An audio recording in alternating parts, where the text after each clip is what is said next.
राधे राधे दोस्तों, आज की वीडियो में हम सफला एकादशी व्रत की कथा सुनेंगे।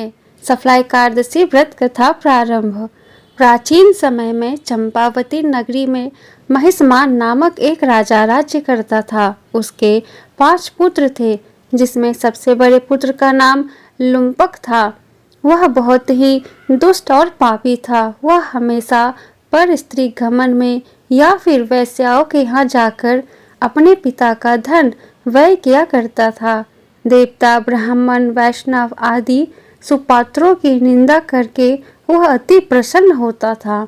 सारी प्रजा उसके कुकर्मों से बहुत दुखी थी, परंतु युवराज होने के कारण सब चुपचाप उसके अत्याचारों को सहन करने को विवश थे और किसी में भी इतना साहस नहीं था कि कोई राजा से उसकी शिकायत करता। लेकिन एक दिन बुराई का अंत जरूर होता है। एक दिन किसी तरह से राजा महिष्मान को लुम्पक के कुकर्मों का पता चल गया। अपने पुत्र के बारे में ऐसी बातें सुनकर राजा अत्यधिक क्रोधित हुआ और उन्होंने लुम्पक को अपने राज्य से निकाल दिया। पिता द्वारा त्यागते ही लुम्पक को किसी ने सहारा नहीं दिया और सभी ने त्याग दिया। अब वह सोचने लगा कि मैं क्या करूं, कहाँ जाऊं। अंत में उसने रात्रि को पिता के राज्य में चोरी करने की ठानी। वह दिन में राज्य से बाहर रहने लगा और रात्रि को अपने पिता की नगरी में जाकर चोरी तथा अन्य बुरे कर्म करने लगा। रात में वह जाकर नगर के निवासियों को मारता और उन्हें खूब प्रताड़ित करता था। इसके साथ ही वह निर्दोष पशु पक्षियों को मारकर उनका भक्षण किया करता था। किसी रात जब वह नगर में चोरी आदि करते पकड़ा भी जाता तो राजा के डर से पहरेदार उसे छोड़ देते थे। कहते हैं कि कभी कभी अनजाने में भी प्राणी ईश्वर की कृपा का पात्र बन जाता है। ऐसा ही कुछ लुम्पक के साथ भी हुआ। जिस वन में वह रहता था वह वन भगवान को भी बहुत प्रिय था। उस वन में एक प्राचीन पीपल का वृक्ष था तथा उस वन को सभी लोग देवताओं का क्रीड़ा स्थल मानते थे। वन में उसी पीपल के वृक्ष के नीचे महापापी लुम्पक रहता था।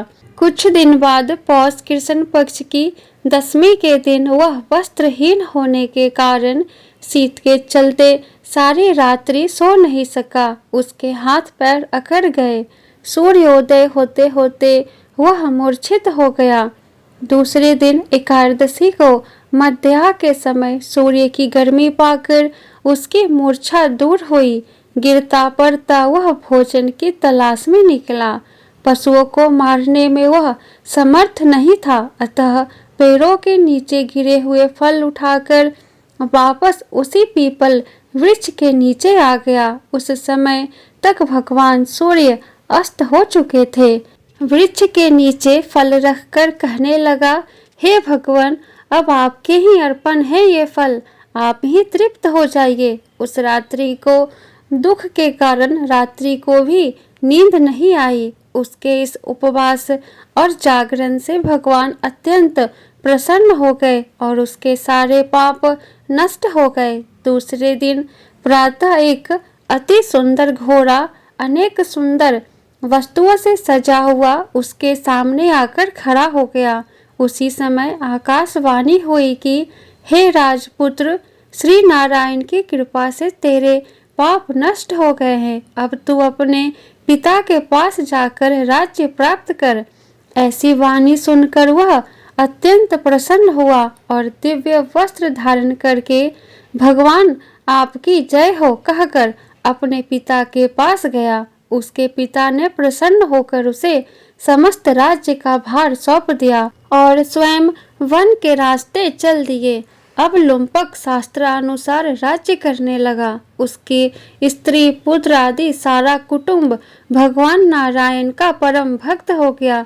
वृद्ध होने पर वह भी अपने पुत्र को राज्य का भार सौंपकर वन में तपस्या करने चला गया और अंत समय में वैकुंठ को प्राप्त हुआ। अतः जो मनुष्य इस परम पवित्र सफला एकादशी का व्रत करता है उसे अंत में मुक्ति मिलती है। जो नहीं करते हैं वो पूंछ और सींगों से रहित पशुओं के समान है। इस सफला एकादशी के महात्म्य को पढ़ने से अथवा श्रवण करने से मनुष्य को अश्वमेध यज्ञ का फल मिलता है। इति सफला एकादशी व्रत कथा संपूर्ण। बोलो विष्णु भगवान की जय। जय श्री हरि की जय। लक्ष्मी नारायण की जय। वीडियो पसंद आया हो तो वीडियो को लाइक कर दे और ऐसे ही वीडियो देखने के लिए चैनल को सब्सक्राइब करके बेल आइकन को ऑन कर ले, जिससे मेरी अगली आने वाली वीडियो की नोटिफिकेशन सबसे पहले आपको मिले। तो फिर मिलती हूँ मैं आपसे नेक्स्ट वीडियो में। जय श्री कृष्णा। राधे राधे।